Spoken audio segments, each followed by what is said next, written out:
Hey Ugandans.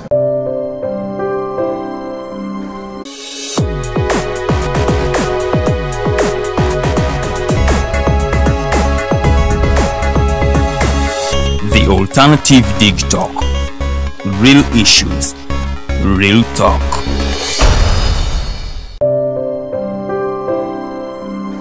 Hey Ugandans, I'm Lieutenant Colonel Dewa Kiki, the Deputy Defense Spokesperson and actually the Deputy Spokesperson for the Uganda People's Defense Forces. I was hosted on Alternative Dig Talk. I encourage all Ugandans that this is the way to go. Always watch, participate, give your views and ask questions on Alternative Dig Talk. Dig Talk, the way to go.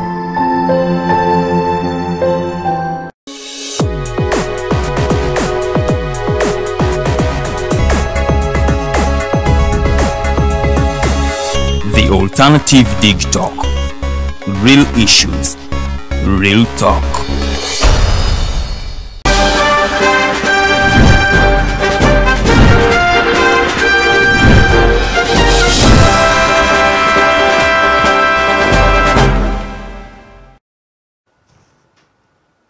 Lunaku Lwakutaano ennaku z'omwezi ziri 3 omwezi tuli mu gwa Ntenvu mu lulimi Oluganda oba ate December abangi gwe basinga okumanya omwaka 2020 mumbaniriza mwenna abatwegaseko olunaku lwaleero munnanga ate mwe abataddeko kadata mwe bali nnyo mwe balire ddala ababuuzaako nze omumbejja Luwedde Lilian baniriza ku voltage gano gaba amasannyalaze gennyini era nga programu eno ebeerawo buli lunaku olwokutaano eba ssaawa emu ey'akawungezi mpaka ssaawa 3 ez'ekiro nga twogera okubanga ate tukuba tooki mu ebyo bigenze mu maaso mu ggwanga. Programu eno twogera ku bigenda maaso mu ggwanga nga bwe nkutegeezeza, twogera ku nsonga ez'ebyobufuzi n'obukulembeze bw'eggwanga Uganda, twogera ku nsonga z'abavubuka, twogera ku nsonga ate munnange ez'eddembe ly'obuntu era nga n'ebyenkulaakulana byonna tetubibuusa maaso. Beerako buli Lwakutaano nga ate tusensula ensonga awamu n'abakulu b'embeera nabo mu studios okuli Mwami Mayanja Robert, Omwami Kyagwa Robert Katongole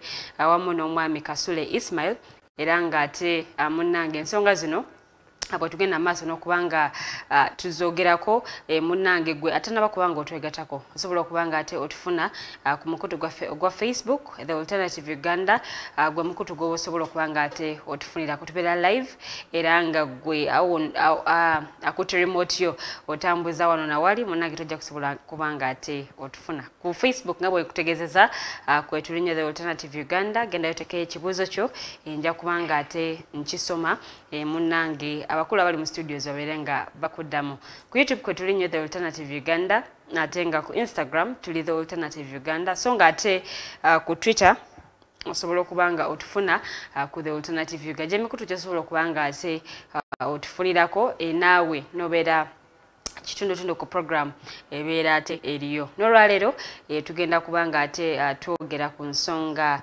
ez'enjawulo nga bwe zibadde zitambula mu ggwanga lino erya Uganda wiiki eno ejje erya Uganda erya UPDF Uganda People's Defense Forces eryagenda mu ggwanga erya Democratic Republic of Congo okulaba nga lifufugaza abayeekera aba Allied Democratic Forces era nga munnange bano nno be baali emabega w'obulumbaganyi obwakolebwa ku ggwanga erya Uganda bomu ezabwatuka mu kibuga Kampala munnange omwafiira abantu abawerera ddala 7 era nga bano munnange bavaayo ne beewaana nga bwe bali emabega ate wa bomu ezo ezabwatuka wonno UPDF nayo nezitukiramu negaka tugende tubafufugaze era nga bali mu ggwanga erya Democratic Republic of Congo nga ate munnange bafufugaza abatujjuba neeno bino nno byakakasiddwa omwogezi w'eggye lino erya UPDF Brigadier Flavia Byekwaso era nga yategeeza nti abagenda kukola kyonna kyonna ekisoboka okulaba nga ate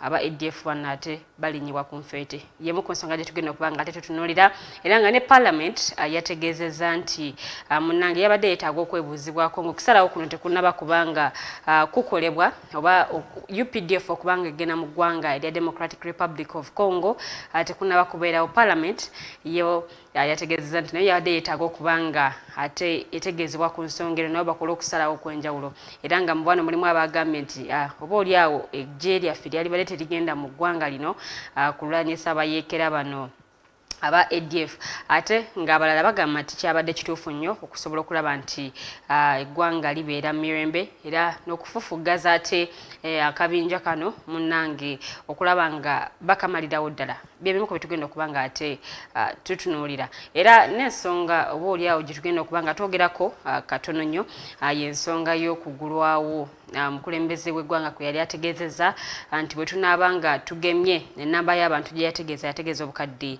obukadde nga 5 awo okusobola okulaba nti ebintu ebisinga biggulwawo naye amasomero nategeeza nti gagenda kuggulwawo omwaka ogujja oba omwaka ogwa 2022 mu mwezi gwennyini ogwa January. Ebbanga erisigaddeyo si ddene nnyo kuba kati tuli mu mwezi ogwa December okulaba nti ate amasomero gaggulwawo naye ekyebuuzibwa waliwo gavumenti kyonna kyekoze okusobola okulaba nti okuggulwawo kuno ate buli kimu kinaaba kitambula bulungi otunulira abasomesa abamu abava mu by'okusomesa oba oliawo n'abamu okwongera okufunayo ka refresher course okubayamba kusobola okujjukanya ku ngeri ate gye baali basomesa oba n'engeri gye baali bakolamu emirimu gyabwe so nno n'abaana okubateekateeka okulaba nti ate baddamu okuba nga basoma bingi nnyo munnange ebitunuuliddwa okumonno mwe muli n'akawuka akapya akazuulibwa mu bbanga eritali lyewala mu ggwanga erya South Africa era nga munnanga amawanga mangi agakonfaminga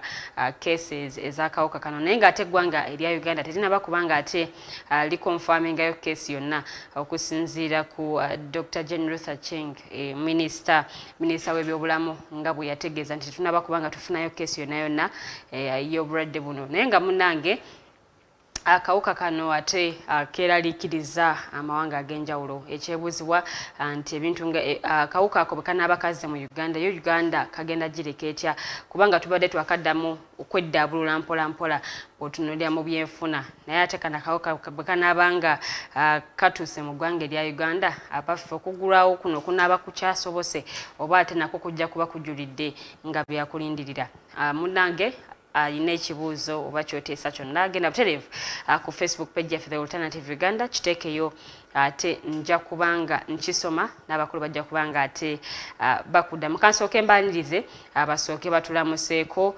n'oluvannyuma tutandike nno munnange okubaganya ebirowoozo nga bwe nkutegeezezza ku miramu egyo ate tusobole okubanga ate atufunamu ekyokuyiga oba oliawo n'okutwala eggwanga lyaffe mu maaso tusanyusa okulabako ssebo nange neesiimye nate okomawo mu studio za Voltage njagala kwebaza mutindo ngugoberera mwebale nnyo programming era nafunye omukisa nakyalirako state minister ICT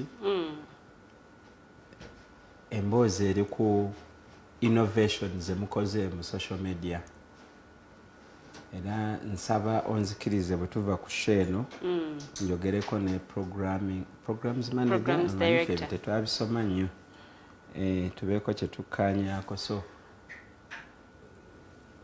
DigTalk ne programming zaayo slowly by slowly egende ekwata ku nsusu z'abantu so njagala kubeebaza nzikiriza namise ku bantu ba Nakawa Division ababaka baffe abatukiikirira bonna sibawagira naye be batukiikirira honorable bali mwezo Ronald tulinze your maiden presentation ku floor ya parliament because ye yali campaign slogan ye abadde tateesa ye ngalowooza parliament katale sebo tukulinze ayanje ensonga honorable Joel Senyonyi okola bulungi komiti ya Kosase netulowooza nti because watusuubiza a new dawn byolimu byebyo bennyini bye tubadde tulaba tulyanira ekipya kyo tetukola ki temukiraba naye olwaleero njagadde mu kulamusa ku bantu nkomyewo debate ya ambulances bo muwezabwatuka tetwalaba ku ambulance y'MP yadde n'ogu neemu ate nze nali ndowooza nti bo muwezi bwatuse buli mubaka alina ambulance olwo yali alina okujja because the assumption was nti waliwo omuntu wa constituency eyo ali trapped neetaaga obuyambi asebo ne banyaba abalonzi ambulance z'abasajja nga ne kaadi ziri mu mannya gaabwe teziba za constituency twakirabira ku bbomu nolwekyo politics wa ambulance tumuleke eri emabega ababaka tubasabe ebyensonga nze bali mwezo mugamba njagala nkulabe ku floor ya parliament ng'oyogera ku ngeri ki Kiswahili Center 3 ne Naguru bwerongoka ambulance zo zireke zikole emirimu gye gyaki amazima gali nti ku lunaku olwo nalaba ambulance za police nga ze nnyingi neza Ministry ya Health neza Red Cross. Okay. Basebe ne banyabo nze Mayanja Robert. Byengendo okwogera bya mutwe gwange siri expert mbya kwerinda kubanga omulama wangu uliddemu ebya Uganda ogende Congo. Era siri expert ku zino ku epidemics. Naye ngenda kwogera ebyo byendaba ate era ne ebiva mu bantu bempangalira mu sebo nsanyuse okunkyaza wa. Tusanyuse okulaba era nange nkungubagire wamu n'Obuganda bwonna sebo Ssaabasajja Kabaka twakuumye bubi olwa okuseerera kwa Kisosonkole bw'ogambye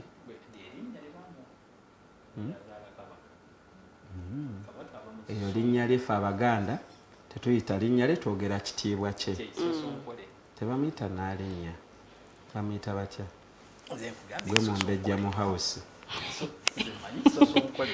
manyi Naalinnya Namasole ya njagala nnyo ennono zino zikole ki sebo baffe Ssaabasajja Kabaka twetonda twakuumye bubi era tusaasira ennyumba yonna olw'okuseerera kwa Namasole nze nga Mayanja ava mu lulinyiri lw'aba Mukajanga ensonga enkwatako nnyo nsanyusa okubeerawo tusanyusa okulaba Mwami Mayanja abadde agenda kunchalenjinga wakati wa Naalinnya ne Namasole naye Mukama nannyamba ne mmala ate nenkiddamu bulungi kazira obuuyi buno ate annyaniriza omwami ali ku mukono ogwa kkono omukono gwange ogwa kkono tusanyuse nnyo nate okuddingana olunaku olwaleero nga tuli mu mwezi gwa Desemba kitegeeza omwaka tuukubye olukumu mutwe omumbejja aguyise entenvu kitegeeza bagenda kusalako ente emitwe obudde bw'ente zengedde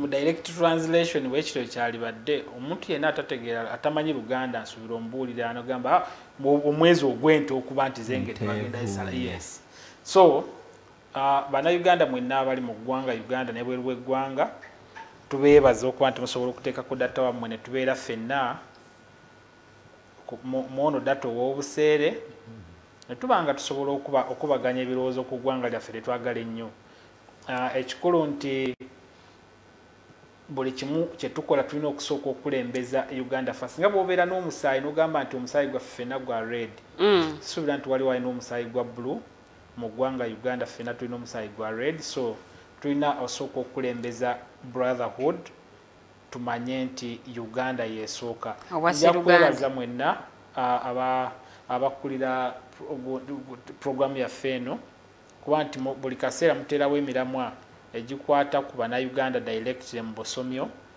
ne tukkiriza nti tugikubaganyeko ebirowoozo oba oliawo eddoboozi lyaffe we liba nga lirina we lituuse tusobola okuba tulina kyekikyusa ku ggwanga lyaffe n'abantu basobole okumanya nti bwe biti ebintu ebitambula Kyaguba Robert Katongole gemanya muna NRM siri muwagizi wa NRM naye oli munnakibiina yes era nga President Museveni gwempagira mu kibiina kya NRM ye chairman w'ekibiina yes tusanyusa okulaba ku mwami Kyaguba webali nnyo kubanga ate otwegaseko n'olunaku olwaleero njagala okutegeeza nti omulamu gwe tugenda sooka ate okubaganyako ebirowoozo tuli ku nsonga ya byakwerinda era nga tutunuulidde eggye lya Uganda eggye lya UPDF Uganda People's Defence Forces okubanga ate lyagenze mu ggwanga erya Democratic Republic of Congo okulaba nga ate bafufugaza kabinja kano aka ADF okulaba nga ate bakalinnyira ddala ku nfeete okulaba nga ate bakasaanyirizaawo ddala munnange n'ensonga eno weekend yebadde etambula era nga Brigadier Flavia Byekwasono n'emwogezi w'eggye erya UPDF yakakasa nti bano nno bagenda kubanga ate bafugaza abantu bano okusobola okulaba nga baleeta emirembe mu ggwanga erya Uganda awamu n'emirembe mu ggwanga erya Democratic Republic of Congo. Akabinja nno kano kamalidde nno ddala emyaka ate egisoba mu 20 nga weekali era nga akabinja kano gye buvuddeko oba emabegako kaali kakulemberwa omwami Jamil Mukulu naye ng'ono yakwatibwa mu mwaka ogwa 2015 mu ggwanga erya Tanzania munange oluvannyuma lw'okwogerezeganya wakati w'eggwanga erya Uganda n'erya Tanzania omwami ono yakomezebwawo ku butaka mu ggwanga erya Uganda okulaba nga ate awozesebwa emisango ate gye yali azizza emisango egy'obutujju era nga okukwatibwa kwe abangi balowooza nti akabinja kano boolyawo kagenda kubanga ate kasaanawo olw'ensonga nti omukulembeze eyali akakulira ate yali amaze okubanga akwatibwa naye ate kyewuunyisa bangi nnyo okulaba nga ate baafuna mukulembeze omulala nonno yali amyuka Jamil Mukulu omwami ono amanyiddwa nga Musa Baluku era nga ye mukulembeze ow'akabinja ako emunnanga ate akabinja ako kali mu ggwanga erya Democratic Republic of Congo kaaliko wano mu ggwanga erya Uganda ne bakolako obulumbaganyo obw'enjawulo naye ate ne bakubibwa oba ne babafufugaza paka we babasindika paka we badduka mu ggwanga erya Uganda olwo nno ate ne beesogga eggwanga erya Congo era nga akabinja kano ke kaali emabega wa bomu ezaabwatuka mu kibuga Kampala ku CPS awamu ne ku Parliamentary Avenue munnanga ate ezafiiramu abantu abawerera ddala 7 awamu ne bomu ezaabwatuka Komamboga awamu ne mu bus ate ya Swift Safaris munnange obulumbaganyo obwo ate obwakolebwa ku ggwanga erya Uganda bwe bwaleetera eggye lya UPDF okusala okugenda mu ggwanga erya Democratic Republic of Congo okusobola okulaba nga ate bafufugaliza ddala akabinja kano era nga Parliament munanga ate obaolyawo abamu tebasanyukira nsonga yakuba nti eggye lya Uganda lyagenda ate ne lifuluma ne ligenda mu ggwanga erya Congo nga ate bo tebategeezeddwako era nga nabo baali baagala okulaba nti nabo munange babategeeza ku nsonga eno ng'eggye terina bakuba nga ate alifuluma eggwanga oba olyawo ligenda okweŋŋanga akabinja kano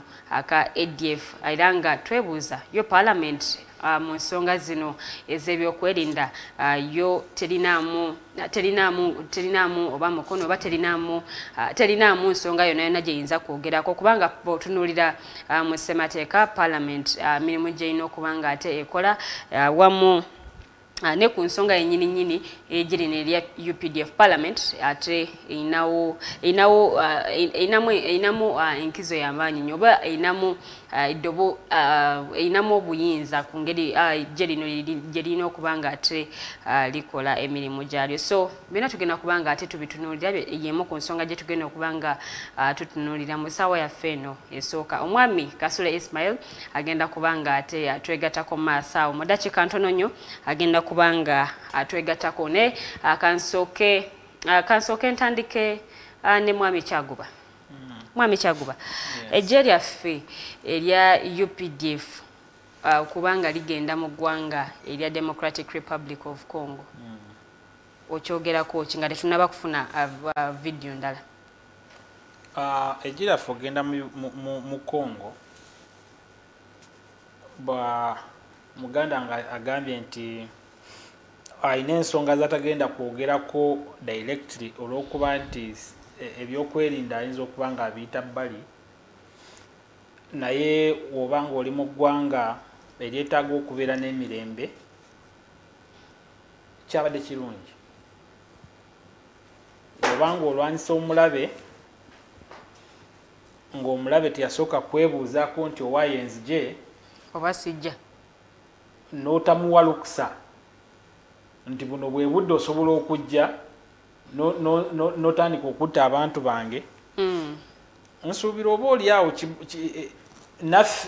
naawe ng'olina kyoyagala okwerwanako otereze ewuwo waliwo awateetaagisa kumala budde bungi ng'oli mu kunnyonnyola wazira ky'olina okukola kusitukiramu omale okwaŋŋanga ate omulaba akulumbye osooke olinde otuule wabweru weetegereze atambudde atya waliwo obudde bw'olina okugamba nti omukugu mu kino sooka ombuulire. President bwe yalinga alwanyisa covid yayitanga bascientist be ne bamuwabula mu nsonga ezimu nti omanyi tulina akabi akaze naye tukakutte tutya. President n'agamba nti mu kulaba spread yako eri kintu eri bweti twetaaga kusooka kutuula wansi. Buli omu bwe yatuulanga wansi ekyamazima nga akawuka ako tekakusanga kubanga katambula na muntu. Naye advice gye baamuwa buli Munnayuganda President n'agiwaayo eri Munnayuganda akawuka ne twetangira akawuka ako okujja okola severe damage ku Bannayuganda kyayamba buli Munnayuganda ali mu ggwanga. Naddala oyo eyafaayo ennyo okwata ebiragiro n'okuwabula okw'omukulembeze n'okuwabula omukulembeze ku baamuwabula by the scientists. Kati ne wano mu busirikale bwekityo bwe kiri omuntu avuddeyo ali mu kuleeta malala ayagala eggwanga erina emirembe lyayo abantu abali mu kwekolera abantu abali buno obudde tuli mu kuspreadinga democracy, wealth creation, peace, gwe ng'ovaayo n'ebintu byo instead of helping your people okuba nti they are creating wealth. Abantu bagaggawale mwagala mu kutuuza amabega. We tugambira nti nga Uganda buno obudde tetuli ready kuyingira mu lutalo lwa muntu oba okuyingiza olutalo mu ggwanga wazira okutebenkeza emirembe gye tulina. Ekyo twakyeyama mu manifesto yaffe twagamba bulungi nti we are going to protect people Ugandans with their property. Therefore tetusobola kuva ku bweyamo bwe twawa Bannayuganda ne President bwe yali ekoola walinga 12 May ng'ali mu kugamba nti bannaye Bannayuganda mukimanyi neeyama okubakuuma n'ebyammwe.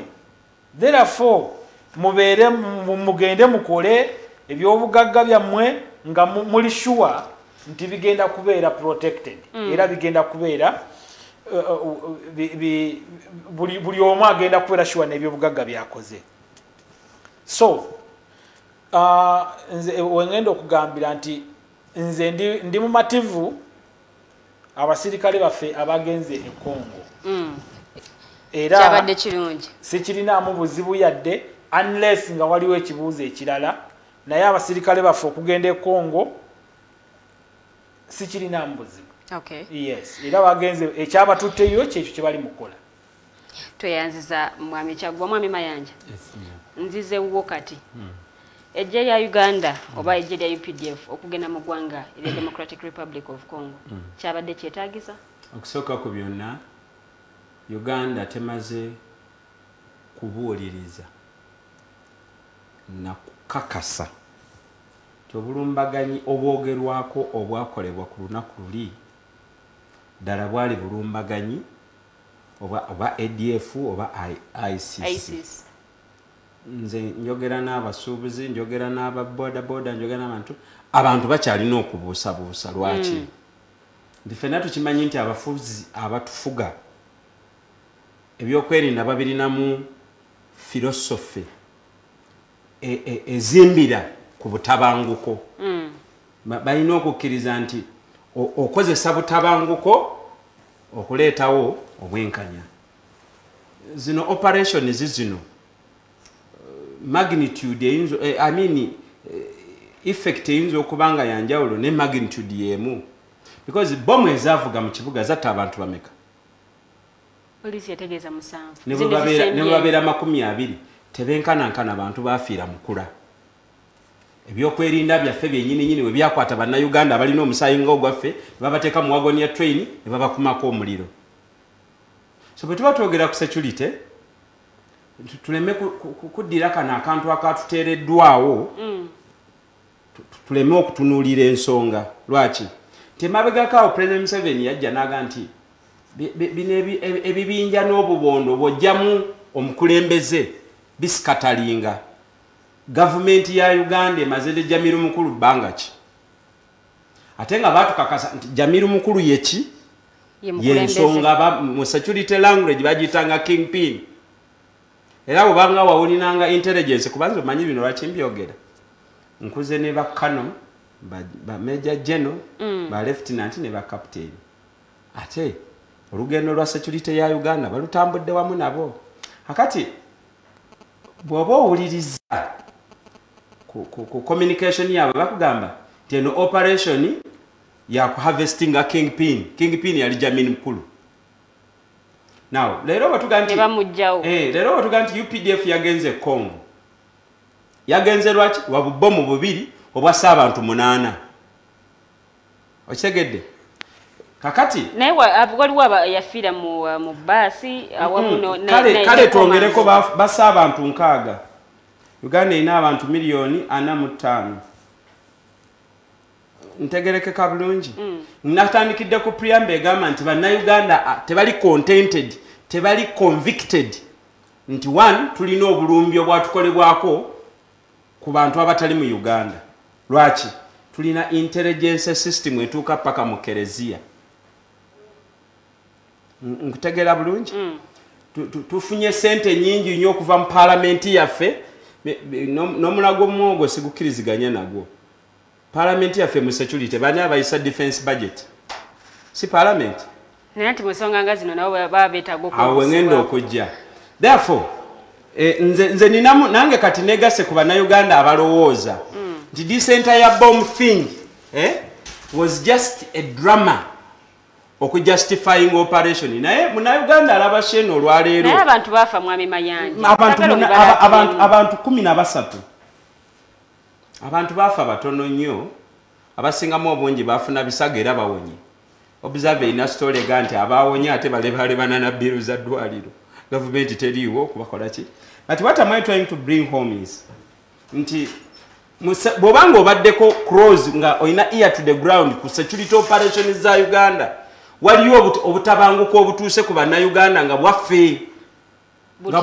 waliwo omwami omu ya confessinga nako waliwo ebyaliwo ko nga bikwatagana naye ate yali minister wa security then two mu Uganda si kyakyama nti security organs zirwanira sente tubaddekaawo nga Kahigula inspector general wa police alwanagana ne Kaka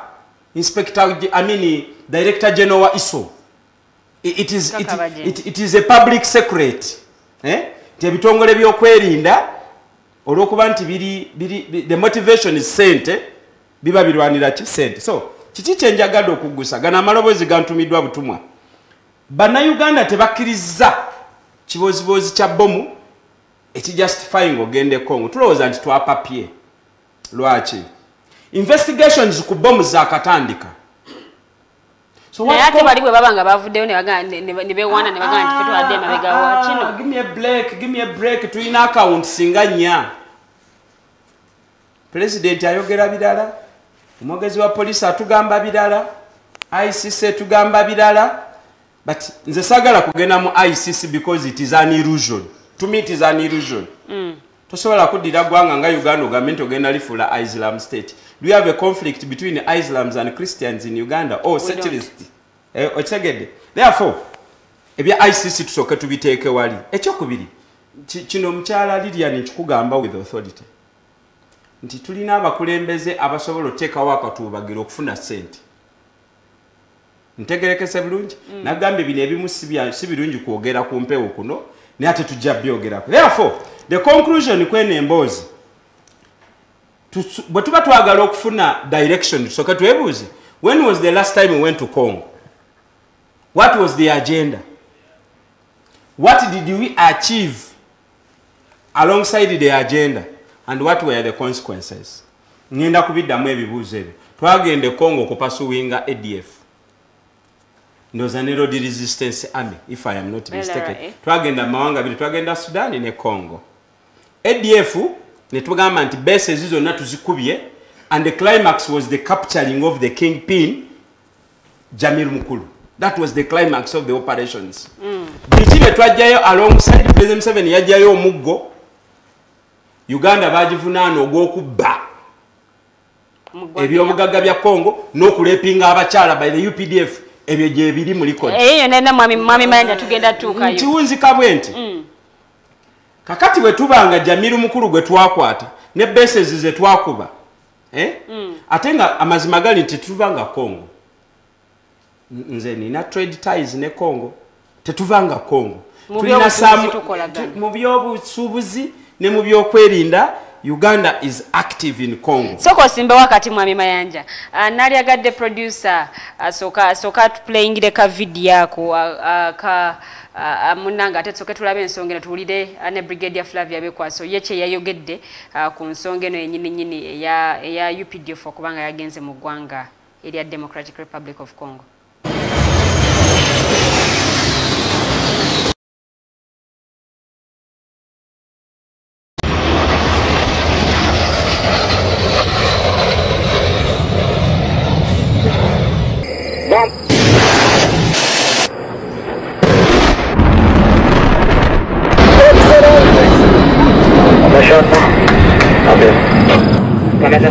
This is just the beginning, and with these operations will go on as long as that end state is achieved.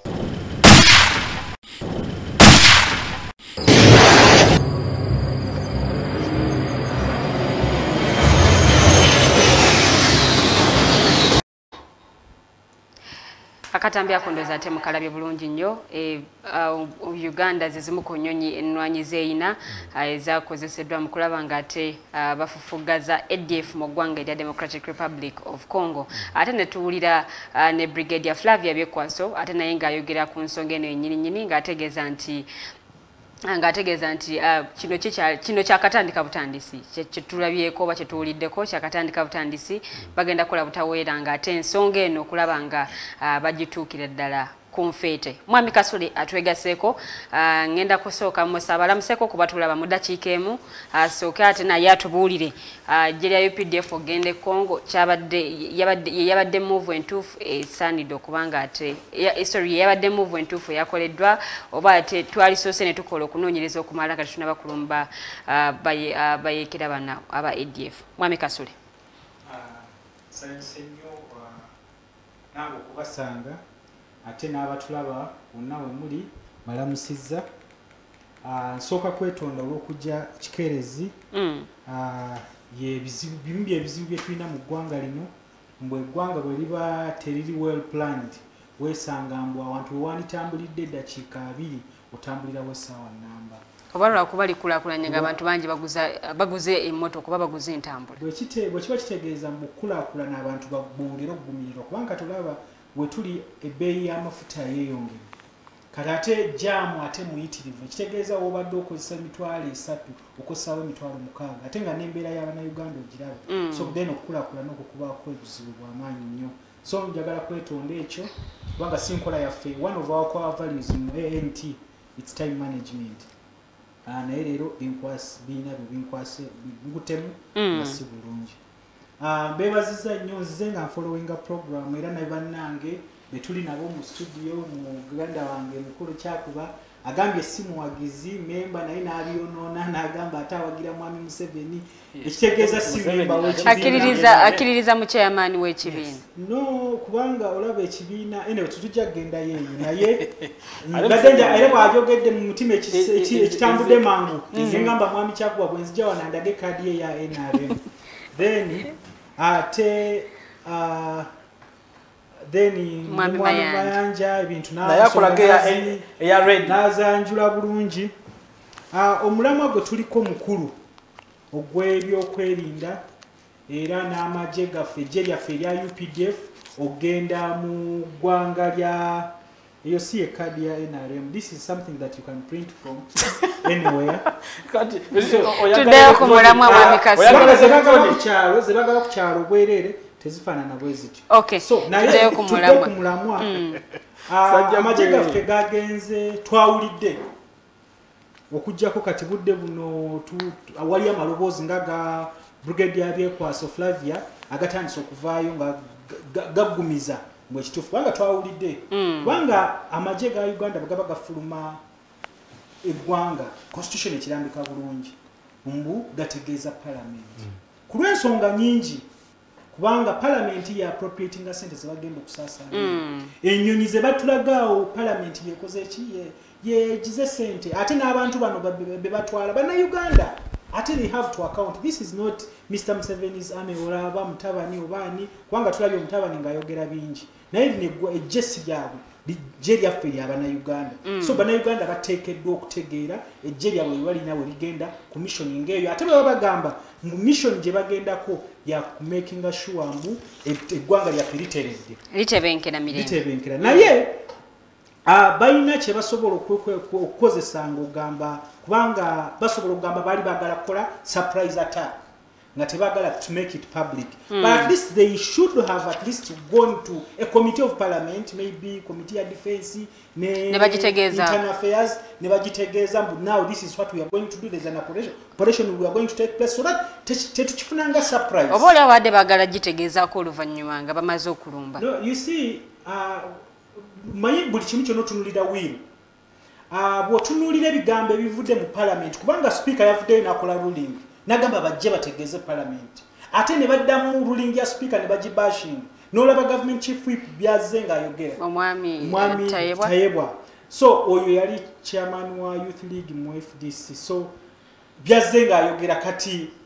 bw'olaba ebintu ebyo byonna kiba kikuleetera okugamba mbu waliwo ekintu ekikyamu ekitateredde kubanga record yaffe mwami Mayanja akyogeddeko we have been in Congo before naye record yaffe we left a very ugly record that even up to now it still costs eggwanga lyaffe lino Uganda so budde buno bwe tugenze are we going to do things differently oba waliwo ekipya kubanga those are the things before we go to Congo at least we should have answered those questions. Parliament abannayuganda bandibuuziza kubanga abannayuganda babuuza through their members of parliament nti ne babuuza abantu ba parliament babuuze maybe commander in chief oba maybe army commander n'amagye gali represented mu parliament yaffe okugenda Congo kyabadde kituufu oba si kituufu kadde akatuufu kubanga have we not acted out of panic awo nange wenjagalira okuwulira endowooza y'omwami Kasulu basudde bombo olunaku mu Kampala oba kubanga you see we got alerts for these bombings the terror alerts kuva mu France ne UK but warning ne tubi downplaying ne tutabitwala ng'ekintu ekikulu ne kati budde buno amangu ago because you see going ngeri gyolabye ebintu bwe bibadde ennyonyi zibadde zitambula engeri gye babombize na buli kimu kyonna bw'olaba obutambi obubadde butambula olaba mbu kintu kibadde planned for some good time amagye tegasobola kugwayo ne gagenda ne gakola like something ekyo nga tebakoze ekyo tebazze mabega nga bakola ki bakiplaninga unless they are telling us mbu eggwanga lino lyasigaza mwami Museveni yekka yamanye ebigenda mu maaso mu ggwanga lino naye ate ekyo kiri very dangerous. Kyabadde kituufu ejja okugenda e Congo ko okusanyawo ADF oba twalirinzeeko nze kubanga nga mwami Mayanja bwakugambye si bwe busoose okugenda mu Congo ate results kize twajjayo buli bwe twagenda apart from gamba mbu twaba gold embaawo na buli kimu twayonoona ebintu e Congo actually even acts of kubanga we were even accused of human rights violation. We raped women in Congo. Kyengezako okulaga mbu before we actually kyabadde kikyamu ogende Congo nga tetunaba kukola ki to address those challenges ebyo bye twafacing the last time when we went putting the army of the nation ejje ly'eggwanga into something parliament temanyi teri amanyi tetumanyi moves ze bali mukola. So to me I think church singa babadde bagenze with a good intention kiba kirungi because never against with a good intention kulaba nga batebenkeza emirembe Muchala Lilian, mu Uganda the wamu good ne intention Congo. must be derived from parliament because that is where the Ugandans' participation is at play. The moment they went without the approval of parliament, it is null and void. It is evil. Because you see, Congo webera stable. Stable. I come from a border district. We border with Congo. I know what Congo means. But you see, tosobola kutugamba mbukati. It's a surprise attack. After surprise attack, ebigambo ebize bigobererwako. But we would actually after now know because now it's open. It's in the public. At least now I'm Gundi representative wamaje over Minister of Internal Affairs over Defense. Yandi badda jawa ajamu parliament ngagamba naye jo batugambye but tunalaba mbukiri necessary to inform you. Mwami Kyaguba inacha mwami Kyaguba inacha tunagenda wa Kyaguba. There is something that I wanted to bring to your attention, you people. Bobo yagala okutegeera ebintu bino. You need to understand the power gymnastics mu Uganda. Parliament yeyebuuzibwa ku bantu abalina obuyinza. If we have bannansi mu Uganda abafaanana nga bannayuganda, it's pointless okubuuza parliament. Kati bwe yagala okuddamu ekibuuzo mu rolo ya parliament mu security matters, you need to understand the power gymnastics. Does parliament have power?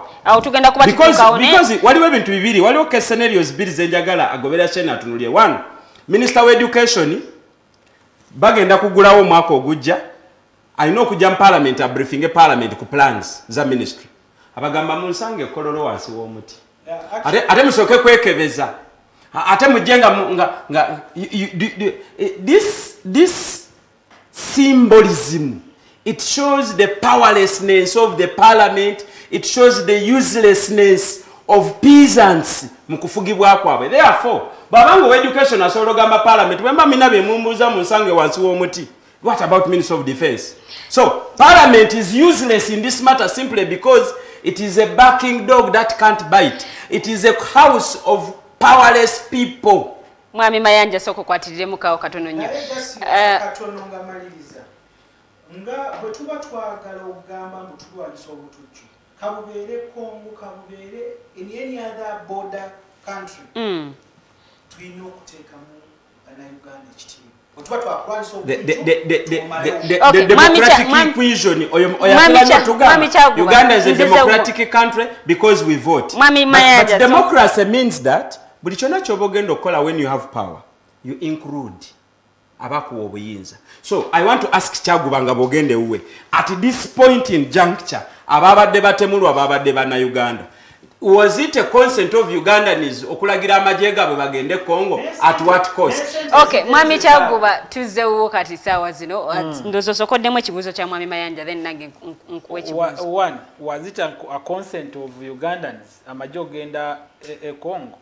I think army officers or soldiers are Ugandans.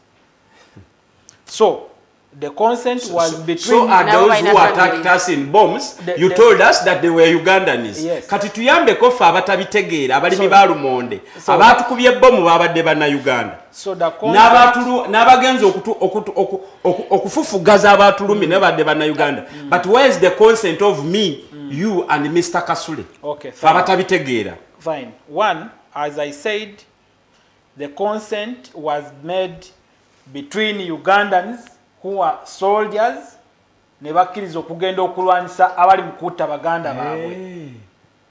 Thank you. Who are also ne mu ngalo. Ugandans. Tetwatutte basirikale aba Congo okuva mu Uganda. We took Ugandans to Congo okulwanirira emirembe ejabali mu kolagana ne bana Uganda abali wano abali mu kutta bannaabwe bakome.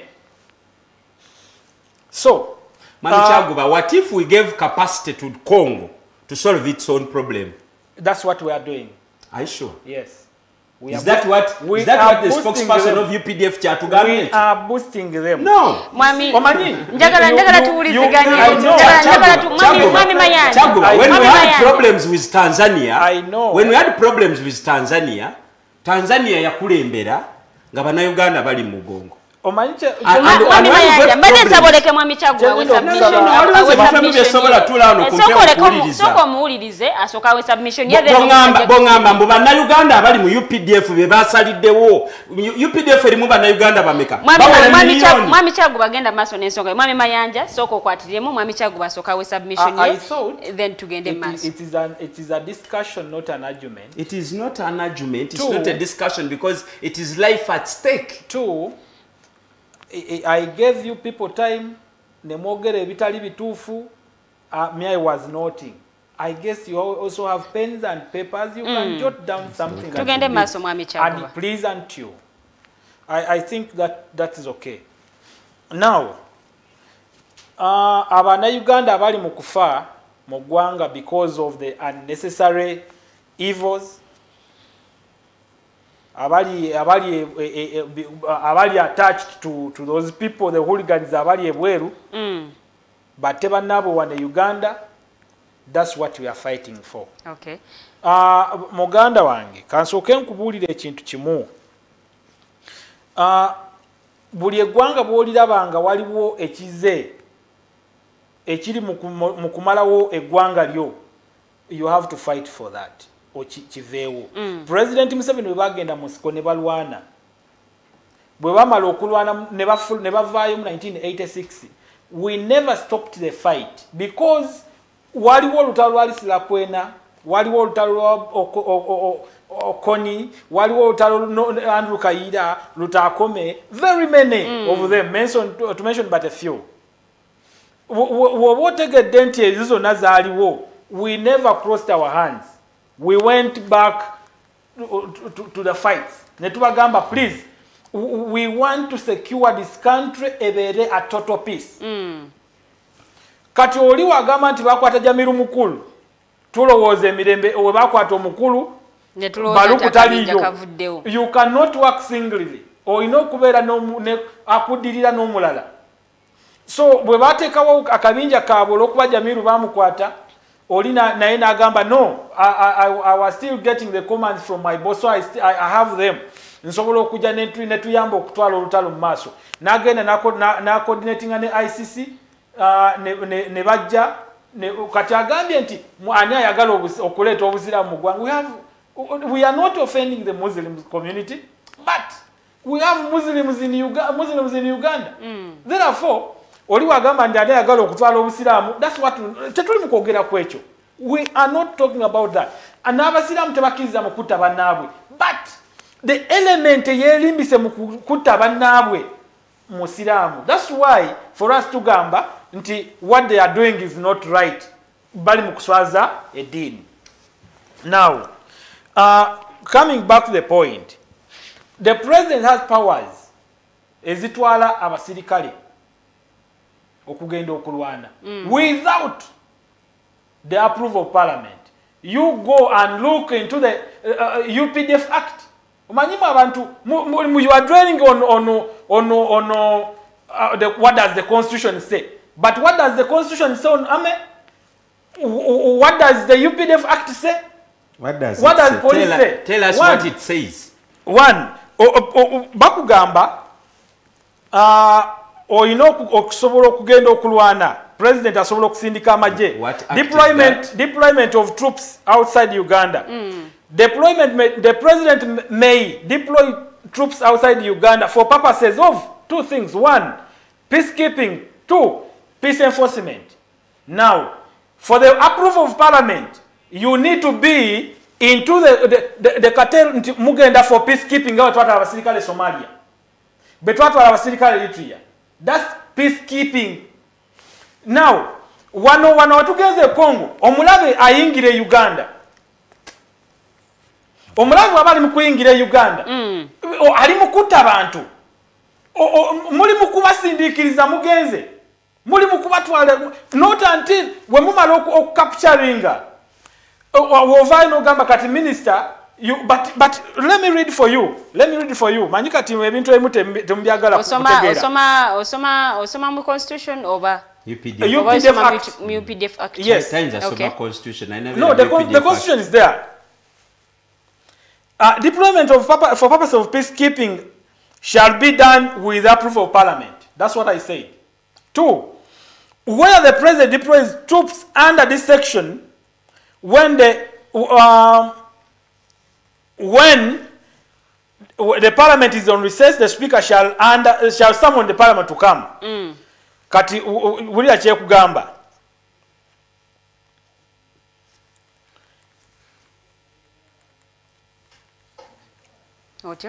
Where troops are to be deployed outside Uganda under a multilateral or bilateral arrangement. That's what we did. The bilateral or multilateral arrangement. Which one was applied in this case? It is bilateral. Give us details. The minister of Uganda sat with the minister of Congo. Nebakiriziganya, Minister for Defense. That can be done without the consent of Parliament. Yes.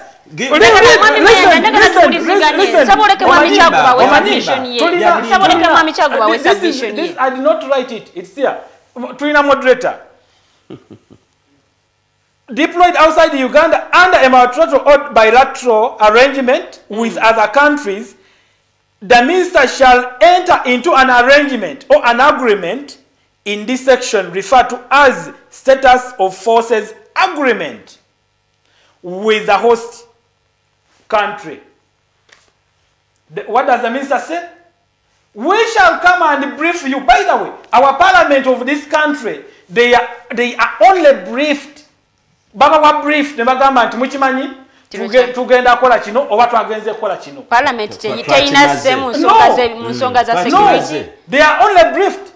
By the way, musemateeka nyinawe ensomye waneno nga Parliament naye mu nsonga za UPDF naye ina museya amanyi. Egamba ki?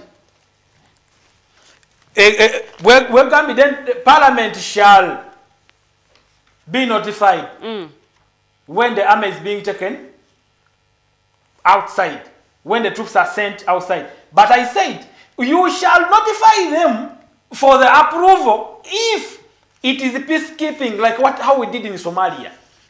And these guys, Baba briefing, they were notified. Then the minister went to Yaliyo Mugoni, Minister for Security and Minister for Defense. Adolf Message. Bargain and Parliament.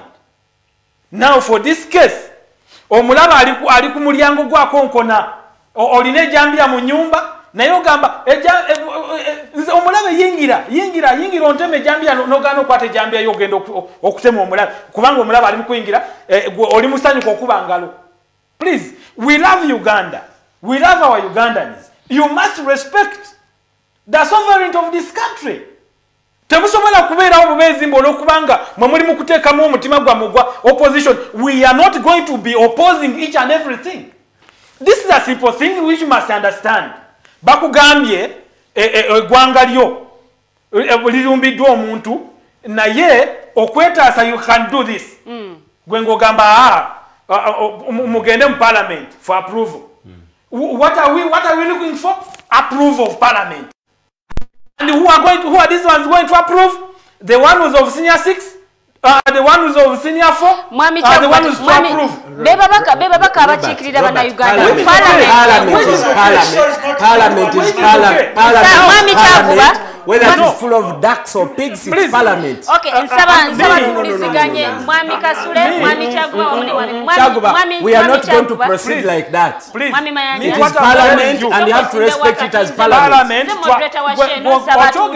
Mwami Chagwa, badde nsaba tuliziganye. Mayanja ayogedde wano. Mwami Chagwa, nga tonaba kweyongera badde nsaba tuliziganye. Esiga lyaffe, sorry, Parliament yaffe tugiwe ekitiibwa wadde bonna abali mu goli oli bayisaamu amaaso naye basigale bebabaka. not say that. Parliament abatukiikirira mu Parliament enkulu naye ku nsonga eyo yennyini ngenda kusaba osooka osimbe wakati nange nzikiriza mubuuze nga tetunnawummula the voltage program yayagala qualification tukomawo mu ssaawa yaffe ey'okubiri bwe tukomawo twagala tumanye African Union mu nsonga zino eriruddawa era waliwo n'ebigambibwa nti Uganda egenda mu Congo okulaba ng'ate waliwo ebirala bye beefunirayo olw'ensonga nti Congo erina ebyobugagga bingi byonna tugenda kubanga ate tubyogerako mu ssaawa yaffe ey'okubiri kasooke tuwummulemu katono nnyo temuvaawo.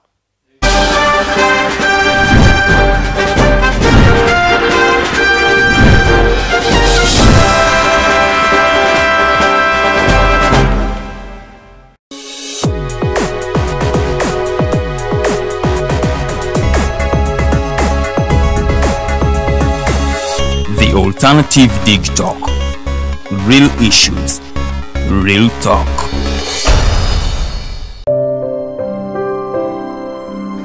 Hey Ugandans, I'm Lieutenant Colonel Dewa Kiki, the Deputy Defense Spokesperson and actually the Deputy Spokesperson for the Uganda People's Defense Forces. I was hosted on Alternative Dig Talk. I encourage all Ugandans that this is the way to go. Always watch, participate, give your views and ask questions on Alternative Dig Talk. Dig Talk, the way to go. Nze omubejjaluwedde Lilian mbaniriza maka gaffe amajja era nga wano tugenda okuba nga tukolera programu yaffe emanyiddwa nga The Voltage gaba amasannyalaze gennyini era nga twogera ku bintu ebyenjawulo omwo nno mwe muli ebigenda mu maaso mu ggwanga ensonga z'ebyobufuzi n'obukulembeze bw'eggwanga Uganda twogera ku nsonga ez'abavubuka eddembe ly'obuntu awamu n'ebyenkulaakulana togisubwa buli lunaku olwokutaano eba ssaawa emu ey'akawungeezi paka ssaawa 3 ez'ekiro. The Diaspora Link buli lwakuna ssaawa 11 paka ssaawa emu ey'olweggulo ye program gye tukuleetedde wano ku Alternative Digital Uganda. Tugenda batutunulira embeera z'Abannayuganda baganda baffe bannyinaffe zibawangaaliramu mu mawanga ag'ebunaayira. Bangi banyigirizibwa, bangi bakosebwa, bangi bayisiddwamu amaaso. Naye tugenda batutunulira engeri gye tusobola okulongosaamu embeera zaabwe. Tugenda kuba tulaba abo abakwatibwako abateekeddwa okuba nga balongoosa embeera zino eno. Tosubwa buli lwakuna n'omuweerezaawo Nixon Segawa. Hello everyone, my name is Abdulatif and I welcome you to the Hotline Show here at the Alternative Dig Talk as we discuss issues of national importance. Join us every Monday 7 to 9 p.m. and see who will be occupying these seats here with us. Keep it Dig Talk, real issues, real talk.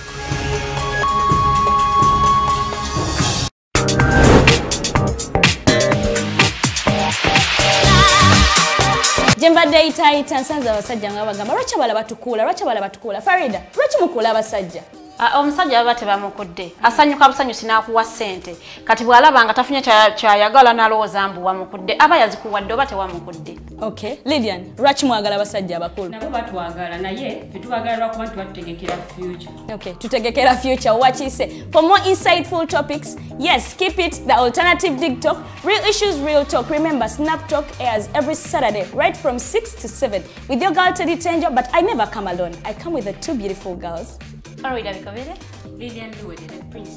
Meanwhile, we have a new home. I'm super excited. What do you think of our new home, Farida? I love it. I just love everything. Yes, let's keep it the Alternative Dig Talk. Real issues, real talk.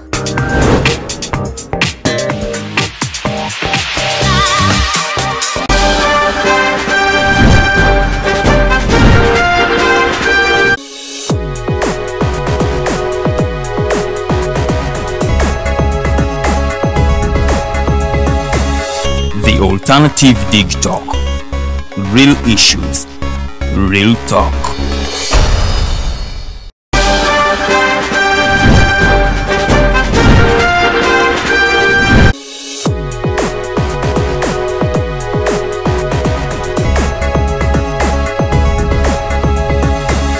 The Alternative Dig Talk.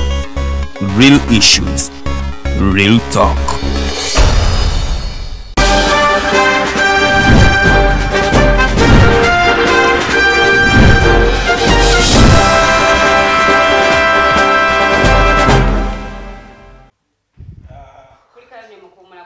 The Voltage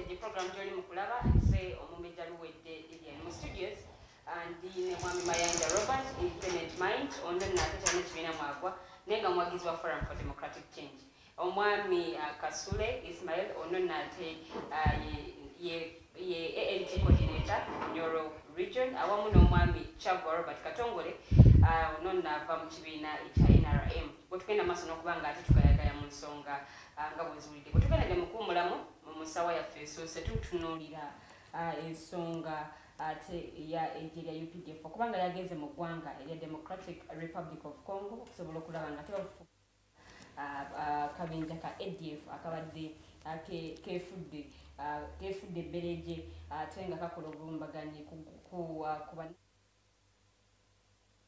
obulumbaganyi bwasembyeyo mu ggwanga lino erya Uganda.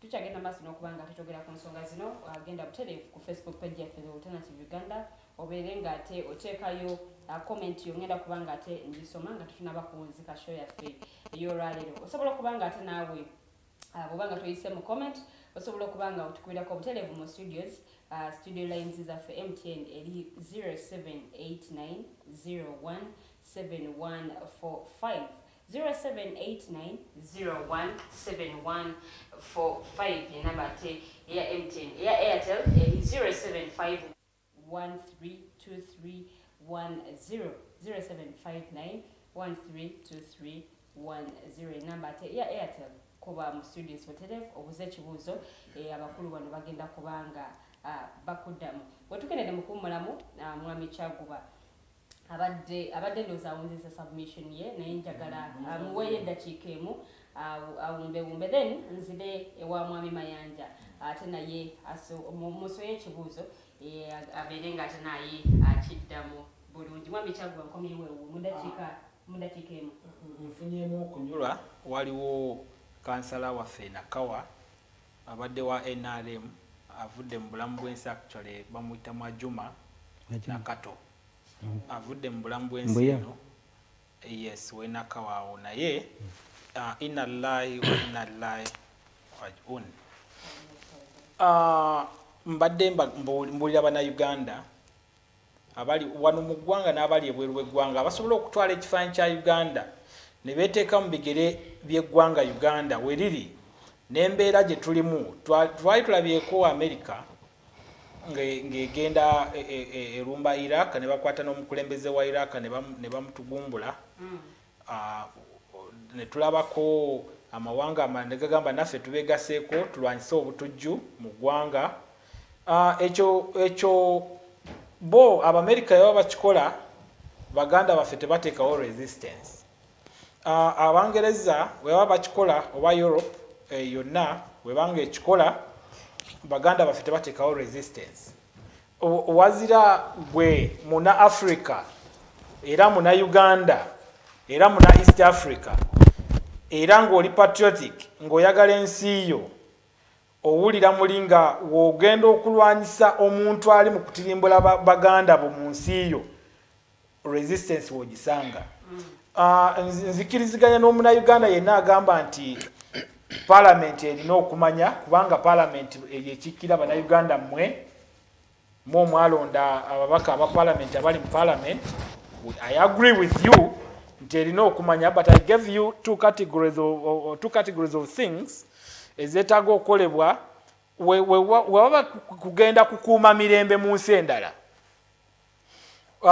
You have all the time, you have all the freedom, you have all the time lag gy'olina from now n'okutuusa lw'onoogenda okweteekateeka kw'obeera nako ko kunene nnyo ate kuwanvuko. So you can as well have that liberty and that time okugenda mu Parliament nowa explanation nobagamba brava nobagenda kuyita wano bantu bagenda kugendera mu nnyonyi bantu bagenda kutambula bigere bantu bagenda kukozesa marine.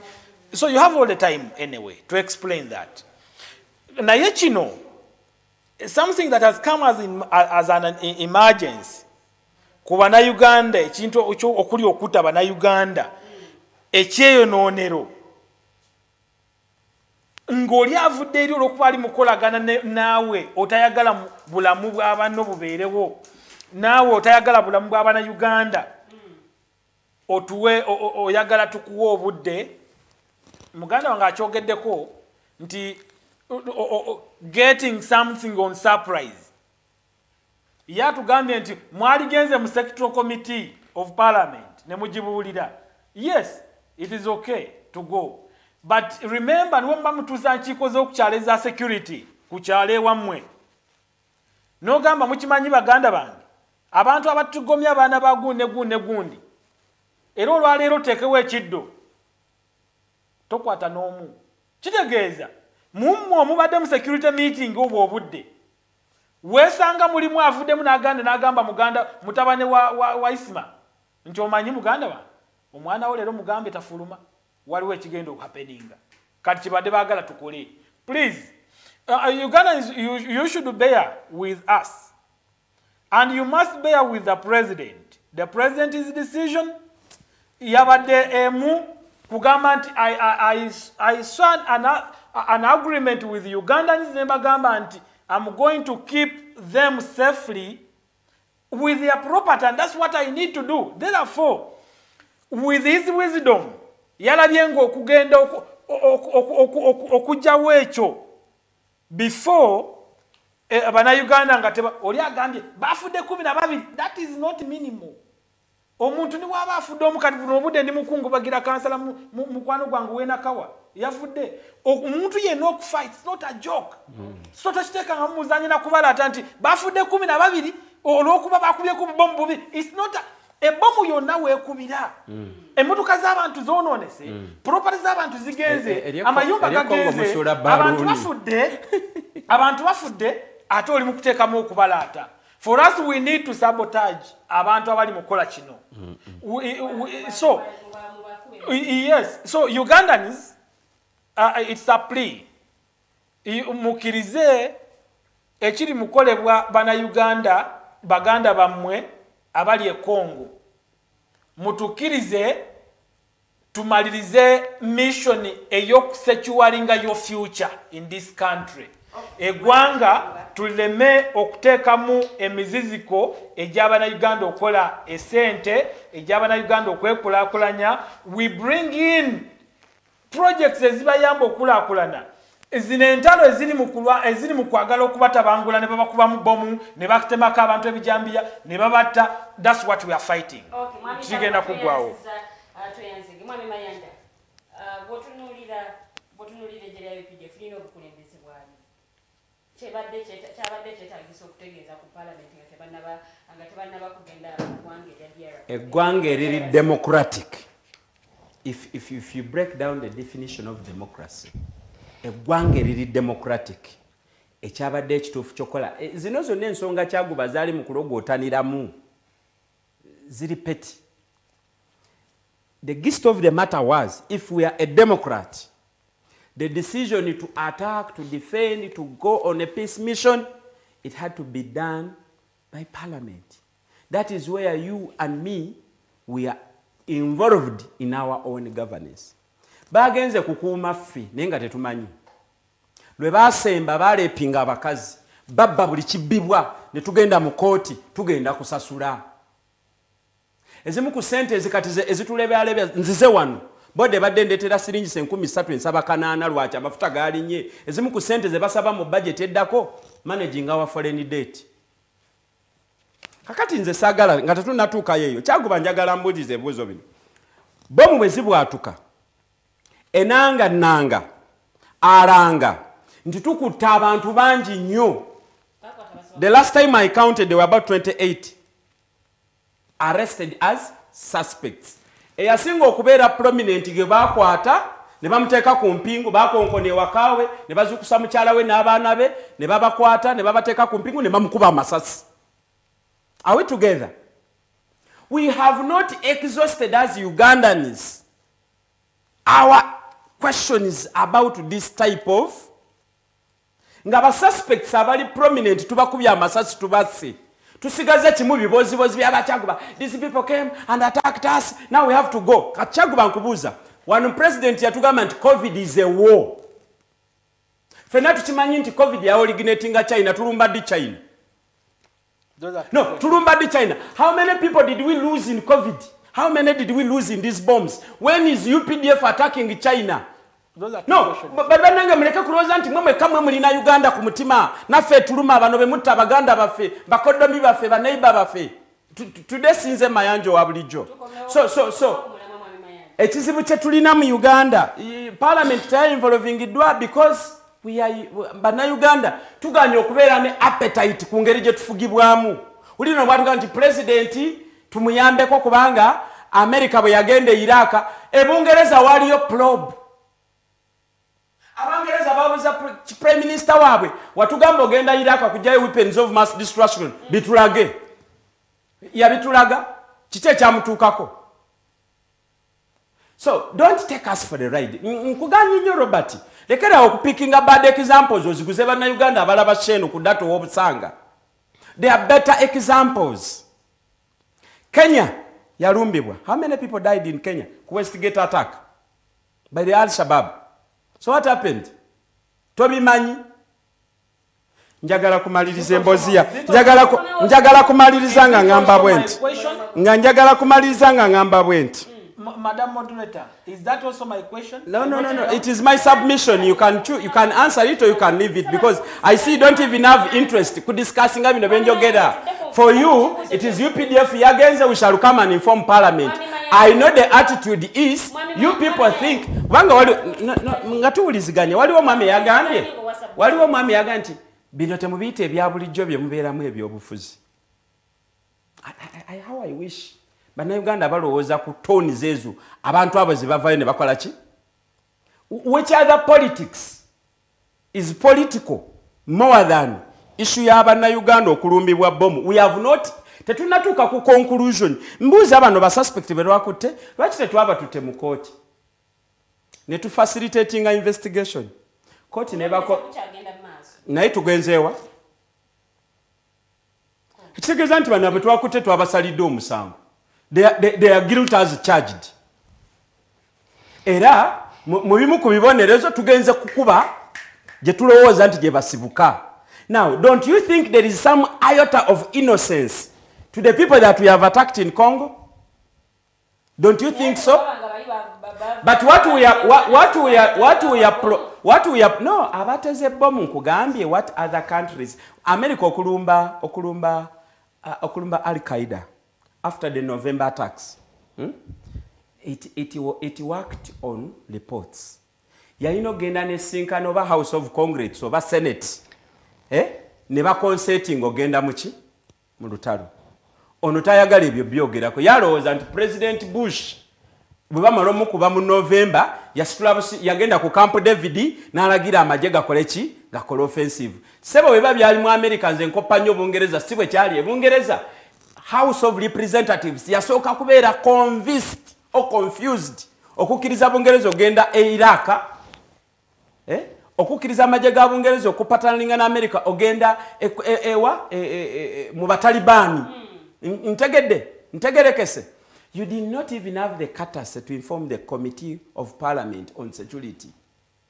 So, mwe bantu mwe mumaranga mujja that we have democracy where wananchi elect their own leaders to do what? We elect these leaders to participate on our behalf. If we are participated this time around without our consent, stop coming with program when government that we have democracy. Because in Kubuza, so what is going to happen to the investigation? Ekisembayo tulabyeko bu video RDC oba deputy RCC we Kasangati. Nina shoje nali nayo ku nandaga video. Nangama Mayanjo ina radical ideas about this entire crisis, but look at this. Nandaga video nga ADF recruiting abana abali as young as 6 years old. My assumption is nti bana abana batekingibwa against their consent. Balo anolutalo lwe batalinako nsonga. They are being used. It is an international criminal activity. Right? Si mu jurisprudence ya feyoka nene nsi yone condemning okweyambisa abaana abato goku driving agenda yo. But tukwate ennyonyi ne tugenda ku camp za ADF ne tuzibombinga because there are several options. Nze ntula n'aba security experts. Instead of an air raid, twabadde tusobola okukola clandestine operation. What did we do? Because we were excluded from this conversation. Twatutte bomu ne tugenda tukuba n'alumanya ne saalumanya abakyala abalina embuto eminyane. Camp says nkugambye nina evidence najija kwa RDC ye mubaka wa president mu kitundu yandaga video ngeriko obwana obuto bukwatiddwe mundu. Are we judging these people who have been taken advantage of by some wrong people? So the approach is evil. Lastly, eggwanga eriri modern, eggwanga erikulanga ligenda maaso.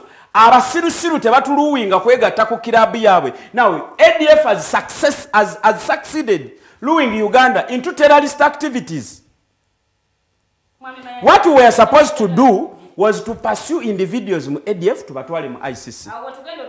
What are we doing? We are spreading terror from Uganda to Congo.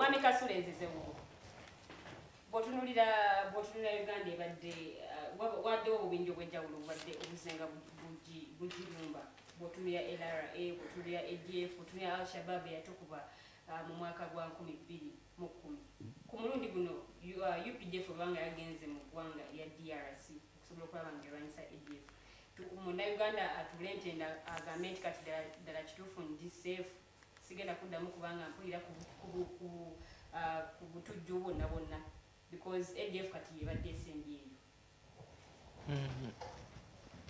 ekisooka kyenjagala okusooka kubanga bwe watusindikiddewo omutwe guno wabaddewo ebintu bingi ebyatambudde mu mutwe gwange ate ekisookera ddala kiri mbu bwe tuba twogera ku bintu bino omunnayuganda gwe tugamba abeere safe emyaka ebiri emabega nga tetunaba na kujjamu bino ebyo tugamba mbu airport bagitwala ku lw'ebbanja lye twafuna lye tutamanyi mu myaka ebiri emabega batulaga mbu buli munnayuganda ebbanja lye twali tulina ng'eggwanga buli munnayuganda yali alina okusasula emiliyoni 2.5 nga bwe tutudde wano nabo batugamba budde buno tusasule ebbanja tufulume erya Uganda ffenna tuyinza okusigalamu oba maybe mpozi kyakuba so bwe tuba tuli mu ggwanga eriri bwe lityo ebituutadde ku bunkenke bye bingi ekitegeeza buli kintu kyonna bwe tuba tugenda kikonfrontinga tukikonfrontinge mu ngeri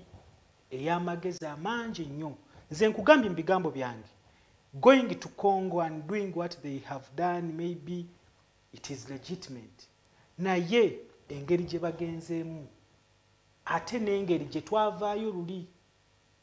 Kati gwe bw'oŋŋamba mbuno bwe mbuuza engeri gye mugenzeemu bwe kye tekinkwatako ate luli it is a cost that came back to me. Okitegeera? Ate even when you went, you assured us that you know you are going because I believe that time siri mukugu mucho naye I believe mbu that time ADF yali tenaba getting entrenched like it is today. But you went instead of getting rid of ADF, you went to do what? To enrich yourself. Actually kisobola n'okuleetera omunnayuganda okulowooza engeri gye tuli mu you know the economy is doing bad. Ne government teyina sente. Okitegeera? So omuntu asobola kugamba maybe they have decided to run fast. Bajjeyo bebajjeyo kubanga tulabye juzi president ng'ayina oba bamuyitaano no ddiira w'ebya obugagga by'omuttaka mu nsi yonna erinnya ndyerabidde he met him just I think 2 weeks back yali wano. So when after going then you are in Congo and looking at the history because you see tetugenda kwerabira ebyaliyo kubanga it put a dent to our identity ku ggwanga lyaffe. Ate nze bwe tugamba mbu ino lwaki te bagenze gogenda singa bagenda nga kye bagendedde kyekyo kye baliko. You see yesterday General Muntu was addressing the press. Ate nemuwuliriza nnyo kubanga yabadde bo boogera ku birala naye abamawulire ne bamubuuza ekibuuzo kya Congo yabadde agezezza kukola ki okireka naye ng'omuntu ayaduumirako amagye amanyi operations z'amagye naye yakkiriza mbu ekikolwa ekyogenda kubanga tulina okubenga sure kubanga ekizibu ekiri Congo it's not only ADF. There are very many groups that are operating from there. There is the M23 so, which has ties in Uganda. So kati ye n'agamba ekyo kiba kirungi naye rekodi yaffe gye tulina ne mu operations ezo bwe tuba tugenda okukola the same things then we are going to create more harm than good. So nze kintadde ku bunkenke ng'omuna Uganda kubanga ebigambo bye nalabye n'ebigambo bye ndaba wano omwami Kyakuba byayogera kinteeka ku bunkenke because you see oli gwe tulwanyisa bakugambye ali infiltrated by the international terrorism. Okitegeera? Ekitegeeza asobola okuchanginga face. Kati ffe wano tuli mu bino simanyi twagala simanyi. So I think when we are discussing about certain things in this country, you see, we are not doing this, or we are not opposing whatever, we are not there to oppose anything that comes. But we want good, we mean good for because this country. We have equal stake. Because you see people who are dying, abantu abafa nakugamba na wano juice, mbu obutuju tebumanyi kala. Ya oba no ANT oba kubanga nze ne Mayanja ffe natwali proudly FDC members but tu Mayanja natuko kisera natataganyizibwa nange netuko kisera ngamba anvuddemu ekigeza bino biriwe bya parties we can switch anytime but you know before we become any other thing we are human, we are Ugandan. So leka tuogere ku Uganda kubanga you see nze nkugambye mbigambo ne jeno muntu jo yakigambye nagamba. Actually, that's why I picked that word, because he's an expert in security. Nagamba, if they wanted to do a surprise attack, they should have worked upon, on it internally. Yes,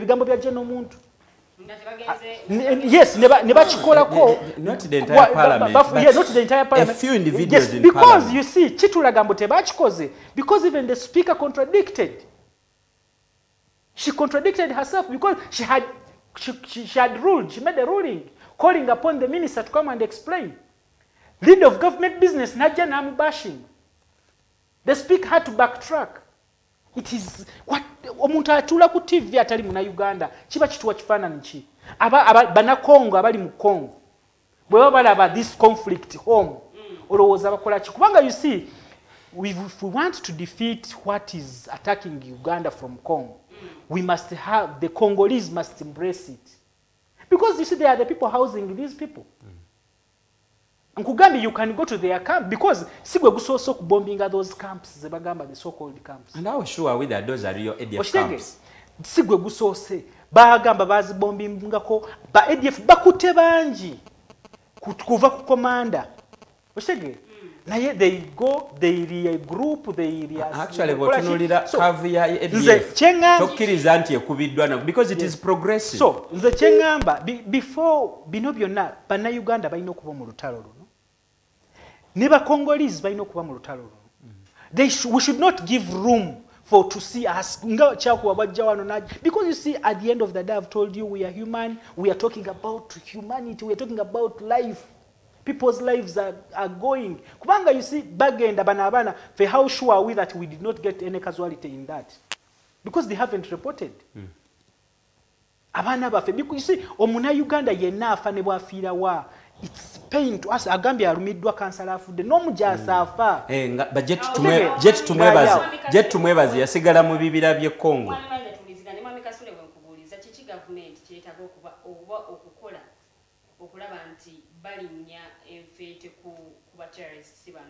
You see, it needs a disciplined group. If we don't have that group here, a group with Uganda, a group that means good. And let me tell you, buli kimu kyonna bino bye tuwogera bye tukola ki Bakyakuba bajja kujja bagire, unless we get a disciplined group in charge of this country, we may not get rid of this. Actually, we are creating more harm. Because you see, bwolaba mwami Kyakuba nga ayogera, buno obukyayi bwasiga buno. It's going to haunt us. Ebigambo bye tuwogera, engeri gye tuwogera wano n'amaanyi mangi. You see, we are talking about terrorism. Nze amaanyi simanyi tugajja wagogera bwe tutyo. Nze kyengamba, we need a disciplined group that is honest. Because you see, we would let the army go if they were honest. If they mean good to this country. But we are even debating it here because we know. They have shown us when they went there, we know evidence. What they did. They should first prove to us. You see, when Mayanja Juzi Achogera wano doing the same thing, every time we're expecting different results. I think we need to change style. We need to get honest leader, disciplined people in charge of this country. Laba how the resources are being mishandled here. parliament nevayo ne batandika okugamba mbu they negotiated the deal. Minister navaayo.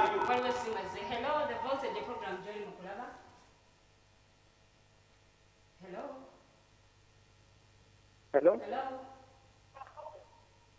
Hello?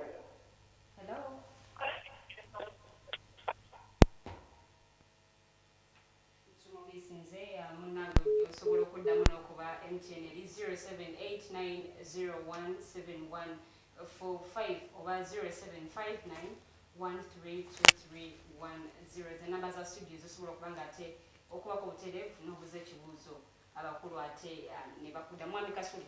So mbadde maliriza nga nkugamba last week tubadde tulaba minister wa finance najja mu parliament ne bamubuuza deal eno mwaji negotiatinga mutya bwe muti bubi bwe muti for Ugandans egenda costing all Ugandans because you see when we talk about Entebbe International Airport noli atamanyi Uganda at least can trace it on Entebbe International Airport.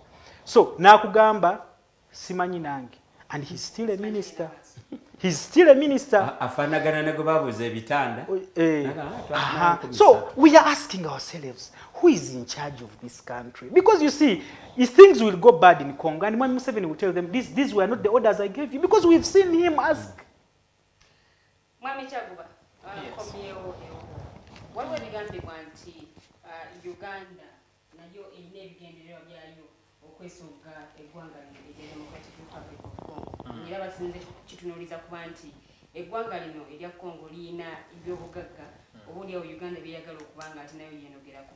Ensonga eno gw'ogyogerako. Ekituufu kiri nti Uganda erina ebigendererwa byayo by'okugenda mu Congo nga Uganda. Era nga ffe bannayuganda bye tukkiriza ntugamba yes kituufu Uganda esaanidde egende Congo. Lwaki nkyogera bwe ntyo? Uganda naawe olina omutango gw'olina okuwaayo ng'okuuma ekitiibwa kya Uganda. Buli omu ali mu ggwanga Uganda alina omutango gw'alina okuwaayo okuuma ekitiibwa kya Uganda. Wenjogera bwe ntyo sigenda omanyi nzijja mu point z'Abaganda bange onagamba njogeza amaanyi nga tuli kwogera ku butuuji we. Okay, kale munnaye bantonda bwe batyo kanjogereko mpola tubuliziganye naye bwe batyo bantonda. That's how I was born. When I'm speaking to people, when I'm speaking in public, to stress my point, clear and audible. So, enjogera yange, it depicts the stressing of my point to people. Tetugenda kupickingamu babaka ba parliament basatu oba bana tujje tubagambe nti mugende mubuulise enjiri mu parliament. Lwaki tunoonya ow'ekabula ow'ejjinja oba ow'erukunjiri bonna abaka ba parliament bonna balondebwa bwaki ogamba bano ow'ekabula ow'ejjinja n'ow'erukunjiri bokka balondebwa? Why do we have committees of parliament? Bonna tubeeta because they will report later when you need it to be reported. Bonna abaka ba parliament beetaagisibwa kyenkanyi babeere mu parliament. Mpulidde muganda nga alajjana nti senyo twetaaga tukuwulireko ng'oli full of parliament ositwesinga ove mu komiti mukka n'agamba bali mwezo munnaye tukwetaaga okuwulirako ku full of parliament. Yes. Ate anajjadinga ng'ensonga eno eyamuleese ogambye we shall inform you later according to the EPDF Act. Bali mukuteesa gibali lwaki okaabira abali mwezo? Is my MP. Now ebintu ebimu just tusaana to mind the gist of the matter. Why is it happening? The reason why we want okumaliriza abatujju abali mukuta Uganda yaffe. Muganda wange agambye mukwata abantu abaterasiti ne mubatta abamu basibe. Now those are 2 points. Abamu basibe abamu tubatta. Who leads to abasibe be mutta ono gwe musembeyo okutta bali 28 bwe wabalako nga tubakutte nga bomu zaakabwatuka. Right now ogamba ani agenda okuba information nga basibe nga bemukutte mukola ki? now namwe kenyini musooke mubeere steady bwe mba mukola ebintu. Hello. Hello. Hello, tukuwulira. Hello. Hello, amanya ko nije sinzidde sebo. Nobali kuweereza abantu mmwe. Yansana kantu katono nnyo wano nti Kyaguba kiba kuba simu eno ndowooza yandibadde atubodde ng'abantu abatuula mu kiraasi y'amateeka for 4 years. Kyaguba should know that the Constitution of the Republic of Uganda is the supreme law. So that's all quoting and not citing the UPDF Act, you know, at the expense of the main law. So Constitution is a cabinet okutuuza parliament n'ebasaba olukusa. Wala olukusa bw'obanga byogenda okukola biri mu mateeka nga birina omulamwa nga si bya bufere na bubbi bantu bano bye balimu. Teri tewandibadde ensonga lwaki beetengera parliament okugaana okubagaana okugenda okukola ebakola. Wewe kwa mubeeramu ebizibu nga bingi bagenda okukola oluguudo olwo nga ADF maze baga bamwe okugenda baataakira museke mu loosi ngeno oluguudo. But also having said that, I want to educate Kyaguba. Mani Kyaguba omukulu Museveni aboonoonye bantu mu emyaka gyaffe nti abataddemu ejjengo ly'okuba nti mujja kufootoola nga buli muntu muyiseeko ebigere nga bolaba kidoomati. Museveni ne Kyaguba naawe ovunira palamenti nga bwe talina mugaso. Kati kyokiseera abaana abakulaba n'abantu emyaka gyaffe bakulaba tubajja kusiba nti mwenna abantu b'NRM musawo bintu ebyo decisions nga decisions zino muzimalimu ki zimalimu ekitiibwa. Katono nnyo emabega kakujjukire Kyaguba kubanga kirabika toli muyizi mulungi wa history. Minisita wammwe ebiseera ebyo akalidde enguzi nga asula entebe gwe bayita Stephen Kavuma palamenti Amerika ne mubuuza ku by'Ekongo ne bamubuuza mbu tufunye alipoota nti Jedi Peppers afiidde Lwenzori oyo omusajja akyali omulamu n'abagamba nze naakongera ne Jedi mwebazi mulamu wajjo naye ng'omusajja yafa juzi. So omulimbo guli mu bantu mmwe n'ebintu bye bakola bimalamu amaanyi and it is not fair ekina kitwala.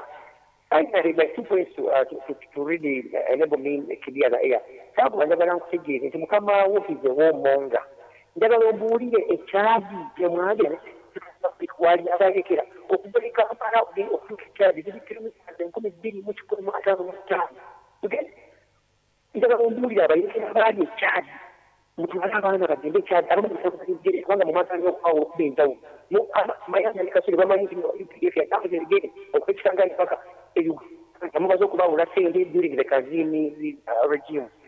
Finally, njagaliza nga kitegeere nti mwagerekebulibanga omunga Amerika yazungibwa mu 2021 yagenda okukwata Iraq nga 2 March 2003. It took America 2 full years of consultation and preparation.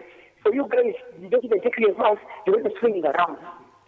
Ngava waggulu Mayanja yongera okutegeeza bannayuganda nti buli second 1 second Mid fighter ekoza liters nya ez'amafuta balaba na mu mid fighter zimali banga ebyenkana kimu banga olaba sinzi bagenda kola sector akume no musungu. Tweyanziza nyo tweyanzike mukulu mama ndoza ensonga zonna zageddeko abadde azitunuuliza omwami Kyagubira wenzimusabira ate nga tannakumuza kazindaalo asooka ataddemu ebibuuzo bino tumwebaza okuba nti akubye essimu yeebale. Abakyala babadde omwami gwe bagamba nti yafa ono omutujju gwe batulidingako ne bagamba nti mutujju abadde atraininga abantu mu bikola by'obutujju. Olwabatadde bagambye tebaali tebamanyi nti bawe bwe yafa naye bambi kitalo.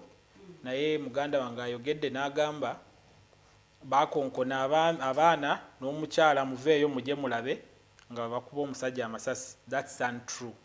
That information is not true. So what happened? And it is not there. What happened? This gentleman was running away from the scene. Was his house surrounded?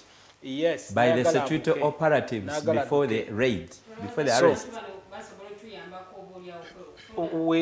Era tetwagenda Mayanja tetwagenda wa ewange mwajjayoko mu 2011 sawa mwenda gwa kiro tetwagenda wa muganda bino si bipya so singa twagenda owoono kuba naye musiraamu waligambye nti okubanga naye opposition waligambye nti we are targeting Muslims and the opposition ate mwagala musoke muje actually kyaguba abagundifu enduulo gikuba tennatuuka ku lujjalu ewange mwajja mu 2011 I can tell you the month the date and the time we have the trace from benyini betufuna nga bali mu kikolwa so n'olwekyo so does that qualifies you obakuba amasasi nga tebannatuwa evidence why don't you write kyagubalo byayogera nga binyiza simply because there are allegations about me doesn't make me a convict you write buli kyoyagala ojja kukiddamu because I gave you time so n'olwekyo buli muntu yenna nga yagamba nti ono bonna betwakwata bayogeddeko abali mu custody singa tebaliyo yali badde agamba nti buli gwe mukwata afa buli gwe mukwata afa naye kirungi atugambye nti abantu abalala baliwa mukomera therefore we have the starting point and again we are at the ending point for this nga tuli Congo ebirala bigenda kugwawo the issue of fuel increment even if you go to amafuta jegava this is not in this country alone niwoba ogenze mu Kenya niwoba ogenze Tanzania I'm just talking on East African community naye niwoba ogenze right now ng'otambuddeko n'ogende Cameroon it will be the same amafuta gali waggulu okusinzira njagala ogendeko just oyimireko wali ku luguudo oluve Embale okuyingira okujoba wano kale genda wano Jinja olabe how many trucks ezinayingira mu ggwanga ez'amafuta ne companies enene Shell Total nazo bali they are crying amafuta gachajja matini so omukubi w'essimu amateeka ekisimu zayinza okuba amanyi n'amateeka naye kyalina okusooka okumanya nti there are many amendments eziri mu mateeka gaabwe bennyini ge bakola singa tebateekawo that twist nti you can amend this law then you intermarry it with the other one ng'ekintu kiri just block ne mu America they amend laws so meaning nti amateeka bagateekawo bamale nga waliwo ekitateredde oba okusutinga either the coming something for example singa wabeerawo olutalo oluze within the country nga lutandikidde mu mmwe you can amend the law ne mukyusamu ne mugamba no we need to cap this therefore kino katukikwate mu bwangu kiveewo buli kimu tetugenda the order law eyaliwo etuwa oluwenda okulaba how we can bend it ne tufunamu etteeka epya erisobola otuyamba wano tubalabyeko nga mukola public order management bill ne mubendinga nakyo ne mukiteeka mu constitution febaani mmwe ababaka ba parliament abeyagala nammwe bannayuganda yes tubirabyeko nga bannayuganda babikola ne bateekawo order management bill nebeera act nekola so an act muganda wange kyabadde ayogerako n'agamba nti tosobola kutyobola ssemateeka olw'okuba olina act but acts are also in their code of conduct in the day-to-day movement of the nation, of the country. Therefore, the constitution ebeeramu clauses, ebeeramu articles, ebeeramu what of you many kati neyo act webanga erimu wegamba as mentioned by this ogitwistinga n'ofuna ekisobola okuyamba okumovinga forward than being stagnant because you have the constitution which is tying you on this chair. Way forward. You and me, we are stakeholders in this country. We have a name to protect in this country. What do we need? We need a safe Uganda. If we are to be in the safest country, we are still singing the song of democracy, peace, without practicing it, we are losing it all. So, oyoye ayagale mirembe na ayagale nsiye.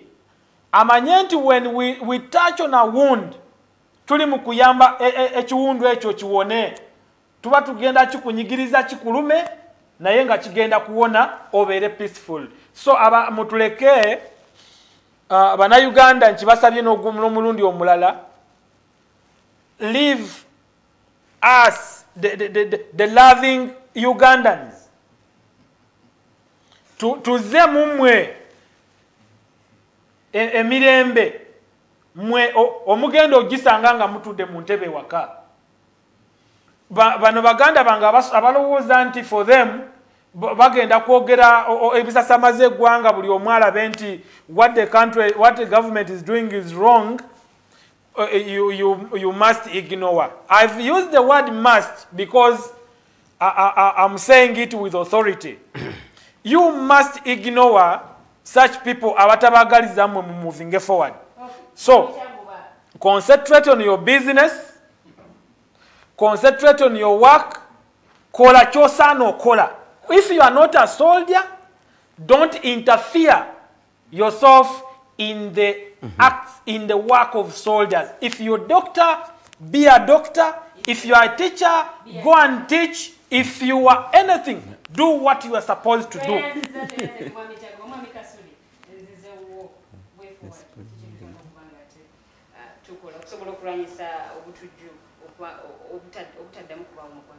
Discipline twetaaga mpisa mu bigambo bye twogera, engeri gye tutwalamu bannayuganda n'engeri gye tutwazaamu obuvunaanyizibwa obutuweerebbwa mu bifo eby'enjawulo. So bwe tuba tetulina that discipline, I'm telling you see me, my worry is bwe ntunuulira Somalia, abantu aboogera olulimi lumu basoma eddiini yeegi emu, naye ffe wano tulina ennimi ezisuuka mu 5. Ne bw'otuuka mu families bagamba eyo nyumba ya gundi, ab'ennyumba ya gundi bali bwe bati. So that kind of division gye tulina, olaba wano Mwami Kyakuba akulaze parliament ya Uganda today, majority members of parliament come from the NRM, the ruling party, where he belongs. Akulaga Bukasasiro. Those are senior 4s, senior 6. What is important is the military. Ushtege, akugamba muleke byaba general. You see, but it doesn't know that generals are now building schools, they are building bridges. General Tafire yachogerako live issues of generals. General Jimuhwezi bamutwala mu gundi nga sente za Global Fund ne Gave Fund. Yabuza Justice Ogola. Where were you? So, but tunaba tuze in that kind of sense of entitlement.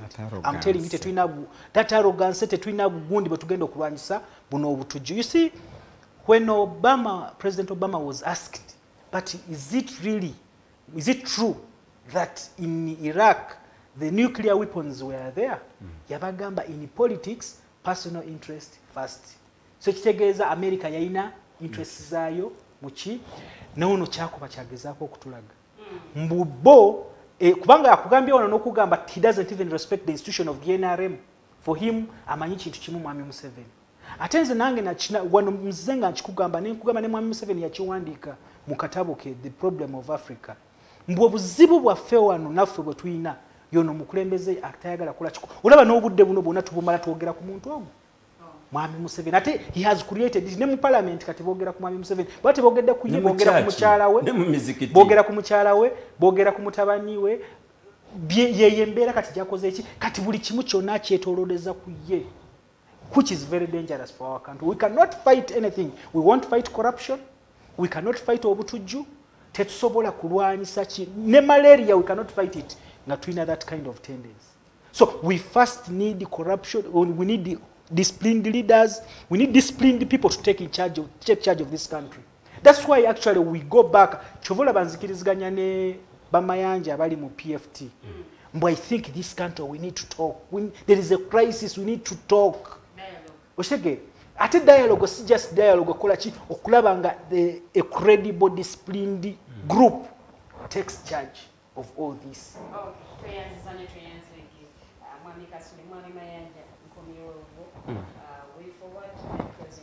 Okusooka ku byonna fe abakkiririza mu kibiina kya Forum for Democratic Change tulowooza nti the building of modern nations tekyetaagisa military might, because America once upon a time prided itself in having monopoly on nuclear bombs. Kati Iran, India, Pakistan bonna bazirina. Era America baga nti nja kuba nga Iran egagenda mpola nange mbirina nja kuba. So for conviction yaffe mu FDC tulowooza ti going forward modern states is embracing other methods of solving conflicts. One of it, is dialogue, because our party was formed on a basis of dialogue. Two, FDC, it is our policy. Ntibinebizibu fetulowooza nti yatuteze bomu tetugenda muwangula na bomu. Tugenda kumunoonya twogere naye tutegere obuzibu bwe tubonogere eddagala. Fe tetukkiriza nti we don't praise Robin Hoods. Ebungereza waliyo omwami bamitanga Robin Hood ngabba abagagga nawo abaavu. So someone said that Robin Hood was a fair thief, but it depends on what side of the coin you were. When abye emuyenga aletedde fe ab'omukatanga naye yo wemuyenga amulesa atya. So fe tulowooza nti President Museveni achogedde mubo mwenaalemu abo bakyaguba. They used the hamulabiziro bonzijamu eriso nange nkola ki? Ensi eyo yavaayo dda, that is eyo tuli mu Stone Age. Mwami Museveni asaana yeekubeko evvuli muve ku bwongo ategeere nti ensi zaakoze zitya zaatambudde. Fe tulowooza if we are talking about sustainable peace which must trigger development, methods zirina okyuka. Fe tulowooza mu FDC nti one, we would investigate and interrogate exhaustively what this attack was all about. Omuliro gwandisoose kubeera mu security organizers zaffe, because twagenda mu parliament ne tujjayo sente ne tugenda e Congo.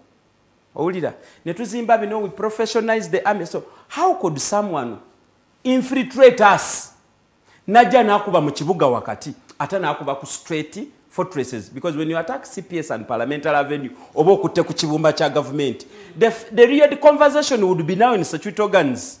Mwe bagayi mwebase. Ochulira. Now that being done, twandibadde tukozesa diplomatic ties. Era bwe twandibadde nga twetaaga ogende Congo, yandibadde Congo yetukulembera.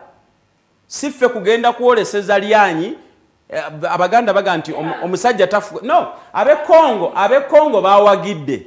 But for me, I would be comfortable ngezo incursions zikulembeddwa the Congolese Defense Forces, not UPDF. So nga nsiibula nze ngamba nti mwami Kyaguba muganda wange twenkana emyaka. Nze naawe tulina olugendo lunene olw'okutambula Uganda. So si jjajja Museveni kazini w'abachwezi alina oluganda ku Katonda. Ebirooto bya ddembe okubirootera mu kisenge kyo nga weggaliddeyo. But where we are going, you and me, we have a huge stake. So nze ndowooza nti okusolvinga eggwanga ekizibu kya Uganda, we have to go back to the drawing table through a dialogue. That is what PFT is all about.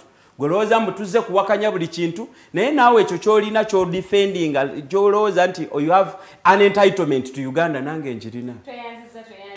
Tweyanze okutukyaza tubasaba nti going forward Uganda tugizimbire mu kuteesa so si mu kulwana.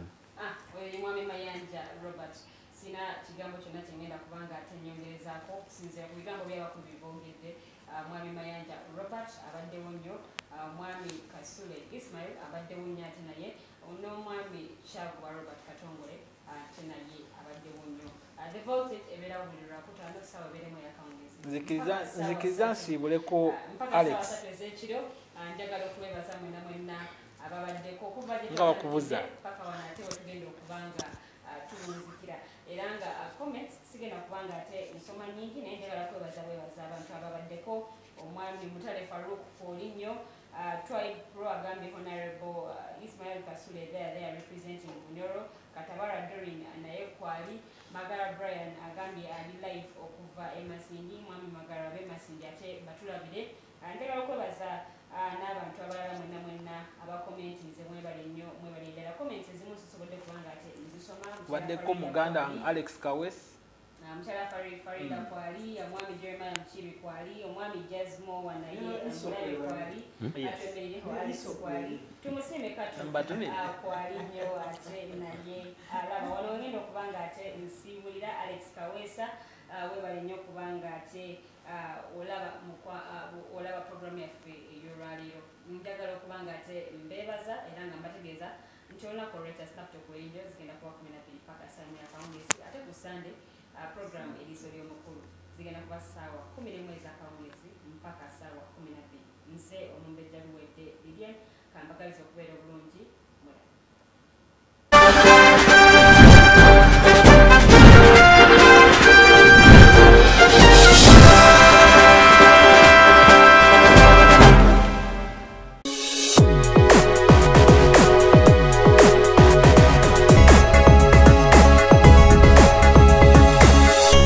Alternative Dig Talk.